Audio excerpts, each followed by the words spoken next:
El universo mágico constituye una manera de posicionarse frente a la realidad y tal vez modificarla. Es una compleja cosmovisión, un verdadero viaje hacia el interior de nuestra existencia.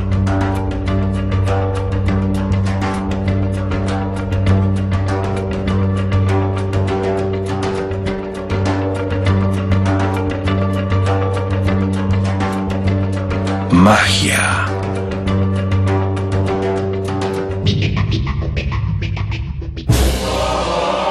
En el origen de las culturas, los brujos, hechiceros y chamanes eran los poseedores del saber mágico.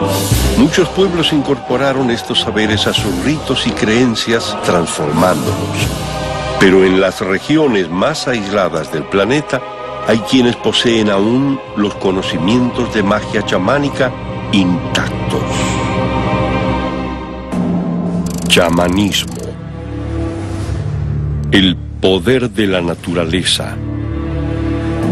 Bueno, yo tengo un respeto profundo por los chamanes, porque hay algo que yo rescaté de ellos, que son verdaderos.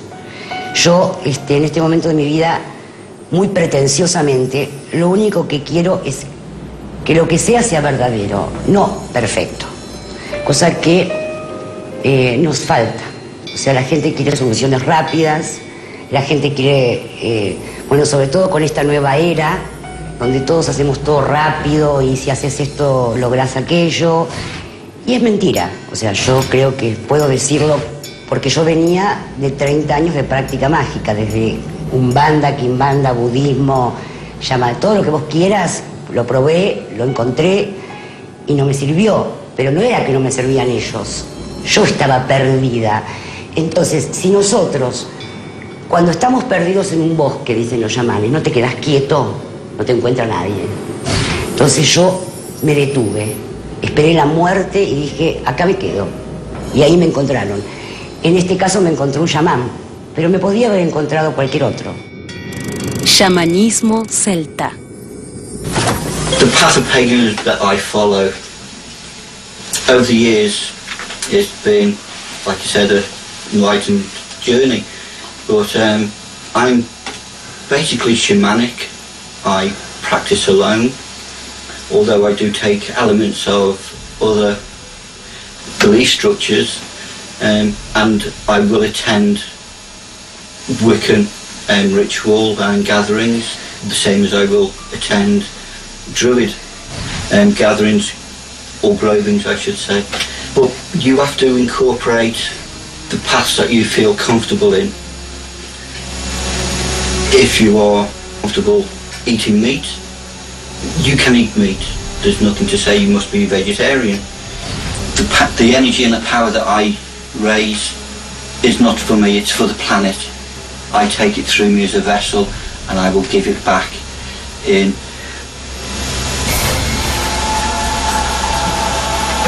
I can't explain. It's a vibration, it's a feeling, it's an aura, it's something that's generated within you that you release slowly and for good of our planet. And to raise energy you must, I use drum, dance and sound. Not necessarily singing, you don't have to vocalize, you can just make wild noises as a shamanic. You leave your body and you enter the other realms and you get in contact with your ancestors or your spirit guides, and it's a peaceful, wonderful place to go. And you achieve this through dance, meditation, or just sitting in a field and taking in the ambience and the views and being one with nature. This is what shamanism is really, for me, about.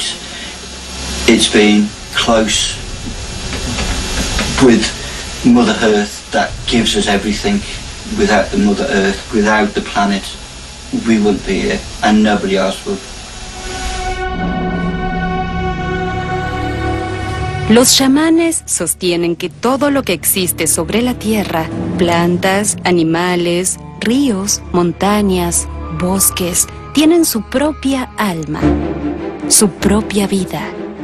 El chamanismo nos propone reconectarnos con estos antiguos conocimientos, con el espíritu de la Madre Tierra. No hay diferencia entre un chamán y un mago o un brujo. El chamán, como un hombre de conocimiento, es aquel que tiene conocimiento de la muerte. Sabe que se va a morir. Sabe que hoy es el último día y vive de esa manera. Yo cuando me encontré con Mario del Valle, estaba en un estado muy mal y por sincronía con la vida me encontré con este chamán y en realidad ese hombre lo primero que me enfrentó fue con la muerte, que ya la tenía cerca aparte, ¿no? Física, emocional, espiritual. Y en realidad no me ayudó a resolver ese momento, me ayudó a resolver mi vida. Porque yo no me había perdido en ese momento donde supuestamente estaba todo mal. Yo me había perdido mucho tiempo atrás, muchísimos años atrás. Te diría que desde el comienzo.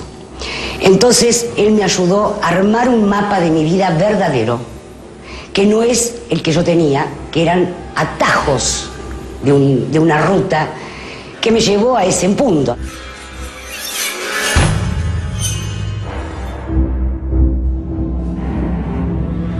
Etapas de un ritual. Todo ritual implica una serie de pasos, un orden esencial. Es importante conocer estos pasos y seguirlos rigurosamente. Esto nos ayudará a conseguir una mayor concentración y conexión con nuestra fuerza interior.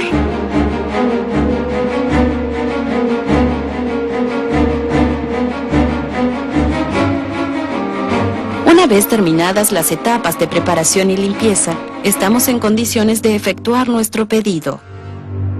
Es importante tomarnos un tiempo para meditar sobre la fuerza divina a la que le solicitaremos ayuda, sentirnos conectados con su protección y fortaleza. Recordemos que es necesario conocer esta fuerza en profundidad. Si es un santo o santa, deberemos saber acerca de su vida. Si es alguna deidad pagana, deberemos haber investigado sus mitos y las costumbres de su pueblo. Este es también el momento de realizar nuestras ofrendas. Debemos enunciar nuestro objetivo, dedicar varios minutos a la meditación, hasta sentir que este objetivo se corporiza en nuestra mente.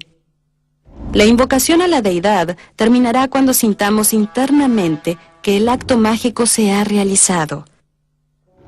Es una experiencia sumamente subjetiva que solo la práctica ayudará a identificar. Es importante señalar que algunos practicantes pueden sentir que este lazo de conexión no se establece y que el objetivo que solicitan no es el correcto. Esto puede obedecer a varios motivos, entre ellos la distracción o dispersión. En este caso se aconseja la debida interrupción del ritual.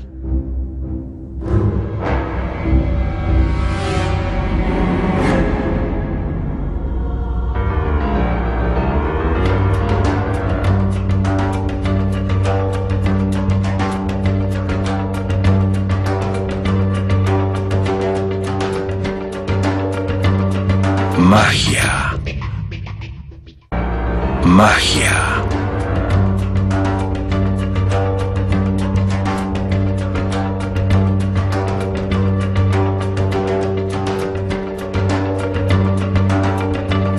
Tradición nórdica, sistema de creencias.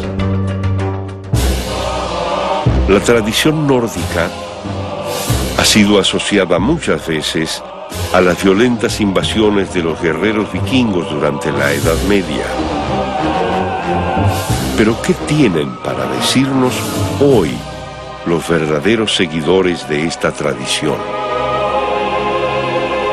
Often people are attracted to the Northern tradition because of the warrior image of the Vikings, raping, pillaging, powerful, tough macho man. There is still a lot of this within the pagan community of the Northern tradition, in the groups and in solo practices. But now a lot more women are starting to go ahead and look towards this as an option for spirituality.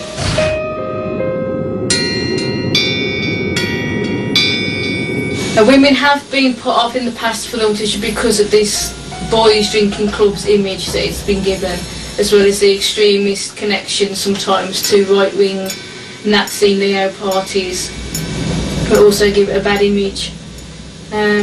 But this is slowly changing, like I said. Again, there's more literature available for people to read worldwide.